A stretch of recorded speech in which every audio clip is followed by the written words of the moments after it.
Hello tout le monde, j'espère que vous allez bien. Aujourd'hui, j'aimerais vous raconter un témoignage de délivrance que j'ai vécu il y a quelques années.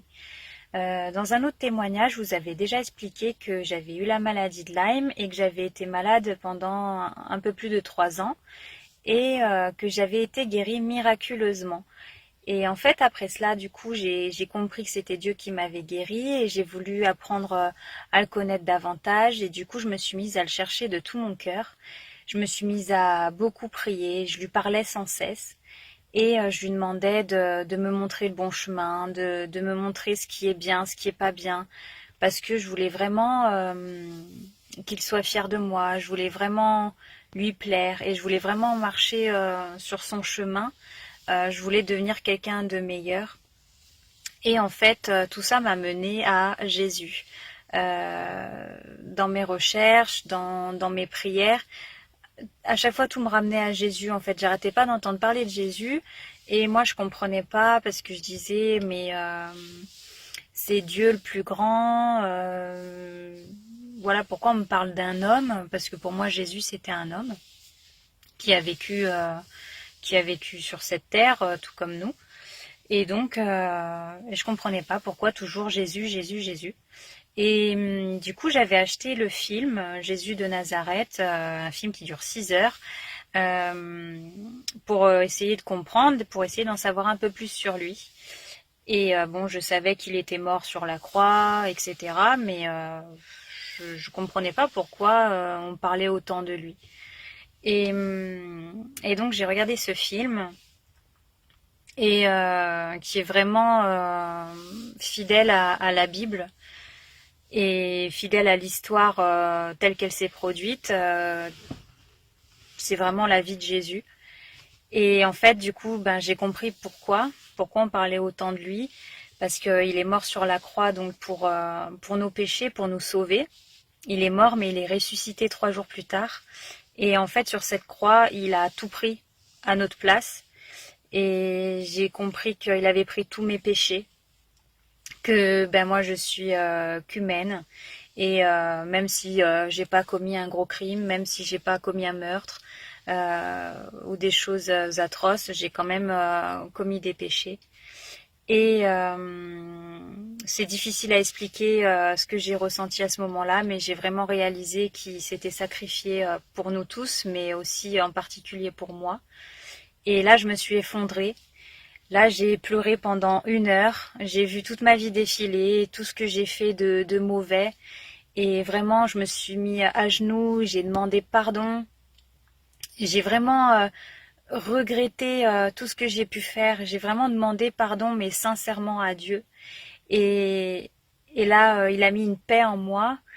C'est là que j'ai vraiment vécu le sacrifice de Jésus. Je l'ai pris pour ma vie, en fait. Et là, ça a été vraiment le début d'une nouvelle vie pour moi. C'était vraiment l'élément clé qui a fait que je suis devenue quelqu'un d'autre. Bah, je suis toujours moi, j'ai toujours ma personnalité, etc. Mais ma vie a complètement changé en fait. Et pourquoi je vous raconte tout ça? Parce que en fait, depuis toute petite, là j'en viens vraiment à mon témoignage de délivrance.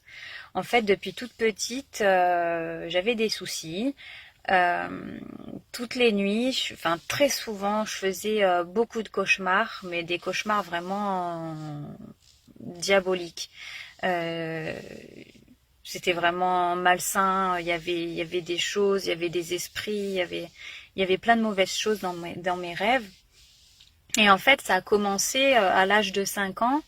J'étais partie au camping avec mes parents et juste à côté de la caravane, il y avait un petit terrain de jeu avec un toboggan, etc., des jeux pour enfants. Et autour de, je me rappelle, hein, pourtant j'avais 5 ans, autour de ce petit terrain de jeu, il y avait des barrières très hautes en bois et on voyait pas derrière. Et je me rappelle que j'étais partie me cacher derrière, je sais pas pourquoi. Et là, j'ai dû voir quelque chose. Mais mon cerveau a effacé cette partie-là. Ce que je sais, c'est que je suis revenue après vers mes parents et j'ai commencé à dire des choses bizarres. J'étais vraiment perturbée. Je faisais des dessins des dessins bizarres aussi. Il a vraiment dû se passer quelque chose. J'ai dû voir quelque chose qui m'a marqué. Peut-être que c'était pas grave, mais en tout cas, à l'âge de 5 ans, ça a dû me choquer. Et à partir de ce moment-là, c'est là que j'ai fait beaucoup de cauchemars qui m'ont suivi toute ma vie. À l'adolescence, ça s'est aggravé. Après, j'ai touché aussi à des choses qu'il fallait pas, sans savoir que c'était mauvais, mais bon, j'ai quand même touché à de l'occultisme, aux pendules, aux cartes, aux esprits. J'ai vraiment fait des choses que j'aurais jamais dû faire.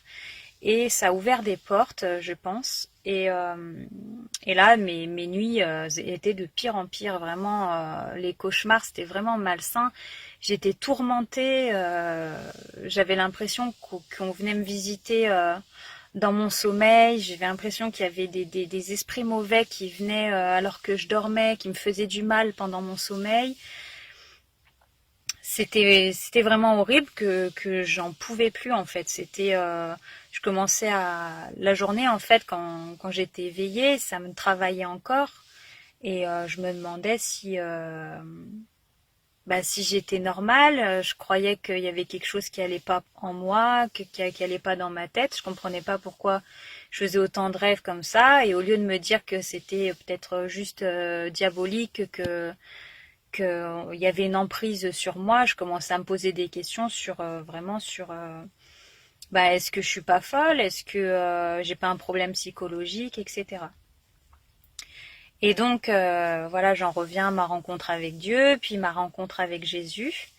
Et malgré le fait que j'ai rencontré Jésus, qui m'a pardonné tous mes péchés, que je vivais une nouvelle vie, je continuais à faire des cauchemars. Et vraiment des cauchemars, c'était pas juste dans ma tête, c'était pas juste des rêves. Il y avait quelque chose en plus. Je pense que j'étais tourmentée, vraiment, qu'il y avait quelque chose de diabolique qui venait me tourmenter pendant la nuit. Enfin bref, et je faisais des rêves aussi qui me faisaient poser des questions sur mon identité. Parce que je faisais des rêves aussi, c'est délicat à dire, mais je rêvais de femmes souvent. Que dans mes rêves, je n'aimais pas les hommes, j'aimais les femmes. Et c'est vrai que ça m'a beaucoup travaillé parce que je me demandais aussi si j'étais pas bisexuelle ou voilà, je sais pas. Parce que la journée, j'étais attirée par des hommes, j'ai eu des petits copains, mais la nuit, je rêvais de femmes. Et ça m'a beaucoup travaillé, ça m'a fait beaucoup de soucis. Et il est arrivé une ou deux nuits où j'ai fait vraiment les pires cauchemars, je crois, de toute ma vie. Et en gros, j'ai rêvé de Satan qui me poussait à faire des choses avec une femme. Et je revois la scène, je pourrais pas vous la décrire, c'était vraiment horrible. C'était l'enfer autour de moi, c'était l'enfer. Il y avait des démons, je peux même pas le décrire. Et dans mon rêve, j'ai su que c'était Satan parce que en fait, il avait l'apparence d'un homme. Alors c'est pas Satan avec des cornes, voilà, avec une queue du diable, voilà, avec une fourche. Mais il avait l'apparence d'un homme, mais il n'avait pas de sexe. Et dans mon rêve, je me suis rendu compte que c'était Satan. Et donc, il me poussait à faire des choses avec une femme et tout, et c'était vraiment affreux. Et à mon réveil, j'en pleurais, etc. Et j'ai dit à Jésus, j'ai dit, il faut vraiment que tu fasses quelque chose, je n'en peux plus. Je t'ai donné ma vie, tu m'as pardonné mes péchés. Mais c'est pas normal que je continue à être liée. C'est comme si j'étais enchaînée, que j'étais pas libre. Pourtant, Jésus donne la liberté. Et je lui dis, il faut vraiment que tu me libères de ces chaînes. Il faut vraiment que tu me libères de toute emprise démoniaque. Alors, j'étais pas possédée. Hein, c'était juste une influence, en fait. On venait me mettre des mauvaises pensées pendant mes rêves, même la journée. On venait me mettre le doute. Donc il y avait quand même une influence qui essayait de me tourmenter. Et ça, beaucoup aussi à cause de tout ce que j'ai fait dans mon passé. Donc ne jamais faire les cartes, ne jamais jouer avec les esprits, le pendule, aller voir des médiums, tout ça, oubliez. Il y a vraiment un impact sur votre âme. Donc voilà, j'ai vraiment prié Jésus, je l'ai supplié, je lui ai dit délivre-moi de ça, j'en peux plus, ça me fait peur, je suis pas bien, je peux pas continuer à vivre comme ça. Et j'avais même peur d'aller me coucher, de m'endormir et que ça recommence. Et donc la nuit suivante, j'ai recommencé à faire un cauchemar, toujours avec une femme. Et mais ce coup-ci, la femme c'était Satan. Donc il avait pris l'apparence d'une femme, il se tenait juste devant moi. Et en fait, il essayait de m'atteindre, de me toucher avec ses mains. Et là, dans mon rêve, j'étais comme paralysée, je bougeais pas. Et tout d'un coup, il y a comme des mains, des bras qui sont sortis de derrière moi, qui m'ont entourée comme ça. Et au passage, qui ont tapé la main de la femme, qui ont tapé la main de Satan, et qui ont fait comme une barrière comme ça devant moi. Et là, dans mon rêve, je peux pas l'expliquer, mais je savais que c'était Jésus. En fait, j'ai juste vu des bras avec des manches blanches. Et il était juste derrière moi, donc je l'ai pas vu, j'ai juste senti qu'il me serrait dans ses bras. Et là, ce que j'ai ressenti, ça a été incroyable. J'ai ressenti ça encore. C'était même pas un rêve, c'est comme si c'était la réalité, mais encore plus fort que la réalité. Et j'ai ressenti un bien-être, j'ai ressenti un tout à la fois, le bien-être, la sécurité, la paix. Et moi, je me souviens juste avoir fait, je me suis posée comme ça, j'ai ressenti, ben, t'as rien à faire en fait, je m'occupe de tout. C'est comme si Jésus me parlait et me disait, je m'occupe de tout, je prends soin de toi, repose-toi dans mes bras. Et c'était vraiment puissant ce que j'ai ressenti, quelque chose que j'ai jamais ressenti sur Terre en fait. Et c'est comme si c'était un petit bout de paradis qui me montrait un avant-goût de comment ce serait là-haut quand je l'aurais rejoint, de ce que c'est la paix éternelle, d'être dans l'amour de Dieu, d'être dans sa présence. C'est je peux même pas vous l'expliquer, vous pouvez même pas imaginer. J'ai jamais ressenti ça de ma vie, mais j'ai ressenti ça dans ce rêve. C'est comme si j'étais là-haut. C'est comme si il me disait, ben un jour tu ressentiras ça éternellement. Et voilà, bon, je vais m'arrêter là, mais en gros, voilà, il a repoussé Satan. Après ça, je me suis réveillée et depuis ce jour, ça, c'était en 2014, je crois, 2014-2015 peut-être. Et donc ça fait 5 ou 6 ans et j'ai plus jamais refait de cauchemars de ce genre. Je fais des cauchemars de temps en temps, mais pas du tout malsain, pas du tout diabolique. Il n'y a plus du tout d'emprise sur moi. Dans le passé, ça m'est arrivé de rêver, d'être à moitié éveillée, comme si il y avait un démon qui venait pour me toucher, pour m'oppresser, pendant mon sommeil. J'ai plus jamais eu ça. Plus jamais j'ai eu d'influence pendant mes nuits en fait. Il m'a complètement délivrée. Et voilà, je voulais vous raconter ce témoignage. Ben vraiment, peut-être que vous vivez la même chose que ce que j'ai vécu. Peut-être que vous avez une influence, c'est peut-être pas forcément pendant vos nuits, c'est pas forcément pendant que vous dormez, mais ça peut être même éveillé dans la vie de tous les jours, ça peut être des mauvaises pensées. Le diable peut vous donner des pensées aussi de suicide, des choses comme ça.